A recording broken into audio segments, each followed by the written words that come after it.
yanzu jama'a ya yi daidai a irin yadda tsarin ƙasar nan yake ne a ce kofar gidana ba babu masu gadi? To amma sai na bar kofar gidan a haka. Saboda me? Saboda duk wanda ya zo wucewa ba sai ya ji tsiga jikin shi ta tashi ba.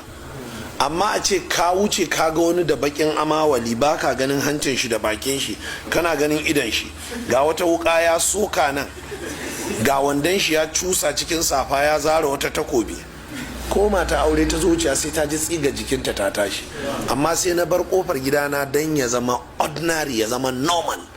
Haka za ka zo ka wuce baka san kofar gidana ba ne.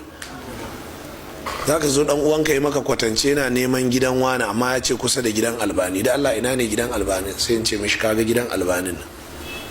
Ko Albanin yana nan? Sai in ce kwarai da gaske ni ne Albani. Kake a'a kai ne. Yana mamaki. Wani ya zo daga wajen so ba, sai ce shi fa ya gano ya ce shi ne Albani. Anya ba ƙarya yake mishi ba, sai ya ce ai shi ne, ya ce nan yake ya wuce. To shi baya zama a gida ne haka? Yi haka malaman suke zama kamar akwati koran da.